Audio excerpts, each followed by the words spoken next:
Cordial saludo, apreciadas familias, jóvenes y niños. En este momento de encuentro personal con el Señor, vamos a hablar de la Iglesia Madre y Educadora.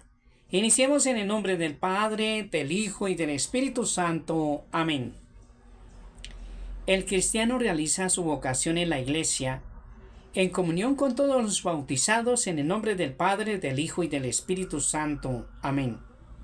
De la Iglesia recibe la palabra de Dios, que contiene las enseñanzas de la ley de Cristo. Gálatas capítulo 6, versículo 2. De la Iglesia recibe la gracia de los sacramentos que le sostienen en el camino hacia la salvación. De la Iglesia aprende el ejemplo de la santidad. Reconoce en la bienaventurada Virgen María la figura y la fuente de esa santidad. La discierne en el testimonio auténtico de los que la viven. La descubre en la tradición espiritual y en la larga historia de los santos que le han precedido y que la liturgia celebra a lo largo del santoral. La vida moral es un culto espiritual. Ofrecemos nuestros cuerpos como una hostia viva, santa, agradable a Dios. Romanos capítulo 12, versículo 1. En el seno del cuerpo de Cristo que formamos y en comunión con la ofrenda de la Eucaristía, en la liturgia y en la celebración de los sacramentos, plegaria y enseñanza, se conjugan con la gracia de Cristo para iluminar y alimentar el obrar cristiano. La vida moral, como el conjunto de la vida cristiana, tiene su fuente y su cumbre en el sacrificio eucarístico. Primero, la vida moral y magisterio de la Iglesia. La Iglesia, columna y fuente de la verdad. Primera de Timoteo capítulo 3, versículo 15. Recibió de los apóstoles este solemne mandato de Cristo de anunciar la verdad que nos salva. Comparte siempre, en todo lugar, la Iglesia proclama los principios morales e incluso los referentes al orden social, así como dar su juicio sobre cualquier asunto humanos en la medida en que lo exijan los derechos fundamentales de la persona humana o la salvación de las almas. El magisterio de los pastores de la Iglesia en materia moral se ejerce ordinariamente en la catequesis y en la predicación con la ayuda de las obras de los teólogos y de los autores espirituales. Así se ha transmitido de generación en generación, bajo la dirección y vigilancia de los pastores, el depósito de la moral cristiana, compuesto de un conjunto característico de normas, de mandamientos y de virtudes que proceden de la fe en Cristo y están vivificados por la caridad. Esta catequesis ha tomado tradicionalmente como base, junto al credo y el Padre Nuestro, el decálogo que enuncia los principios de la vida moral válidos para todos los hombres. El romano pontífice y los obispos, como maestros auténticos por estar dotados de la autoridad de Cristo, predican al pueblo que tienen confiado la fe, que hay que creer, y no solo creer, sino creerle, y que hay que llevar a la práctica lo aprendido. El magisterio ordinario y universal del Papa y de los obispos, en comunión con él, enseña a los fieles la verdad que han de creer y creerle, la caridad que han de practicar, la bienaventuranza que han de esperar.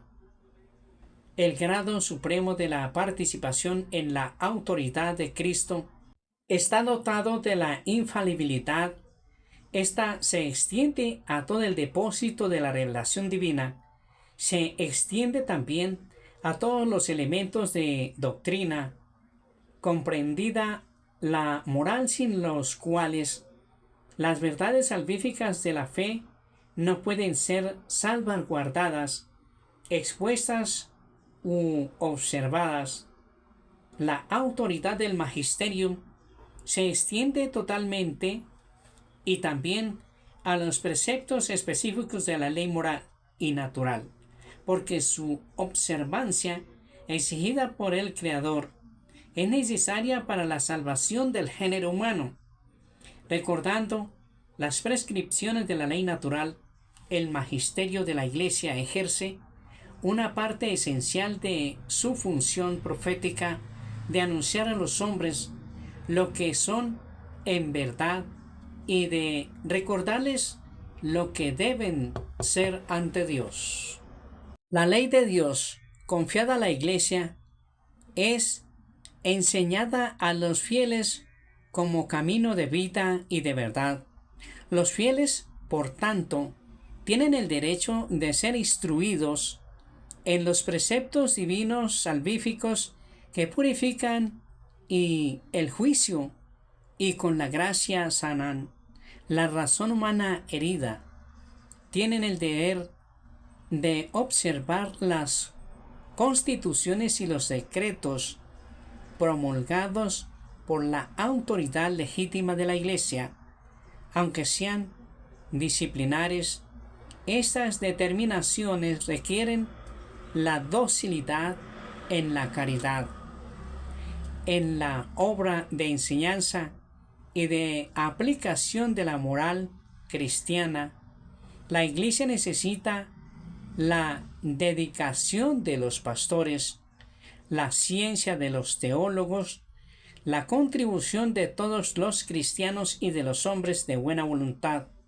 La fe y la práctica del Evangelio procuran a cada uno una experiencia de vida en Cristo que ilumina y da capacidad para estimar las realidades divinas y humanas según el Espíritu de Dios.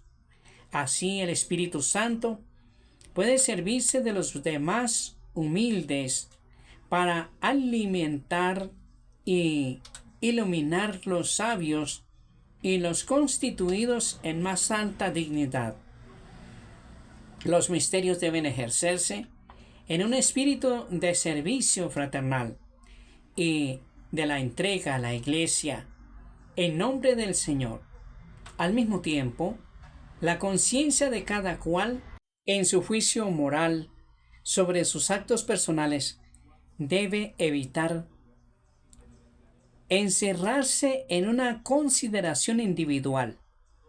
Con mayor empeño debe abrirse a la consideración del bien de todos según se expresa en la ley moral natural y revelada, y consiguientemente en la ley de la Iglesia y en la enseñanza autorizada del magisterio sobre las cuestiones morales. No se ha de oponer la conciencia personal y la razón a la ley moral o al magisterio de la Iglesia. Así puede desarrollarse entre los cristianos un verdadero espíritu filial con respecto a la Iglesia. Es el desarrollo normal de la gracia bautismal que nos engendró en el seno de la Iglesia y nos hizo miembros del cuerpo de Cristo. En su solicitud materna, la Iglesia nos concede la misericordia de Dios, que va más allá del simple perdón de nuestros pecados y actúa especialmente en el sacramento de la reconciliación. Como Madre previsora, nos prodiga también en su liturgia día tras día el alimento de la palabra y de la Eucaristía del Señor. Para gloria del Padre, del Hijo y del Espíritu Santo, el Señor nos bendiga y nos guarde de todo mal, nos conceda la gracia de vivir en su paz y su amor, y nos guarde para la vida eterna, en el nombre del Padre, del Hijo y del Espíritu Santo. Amén.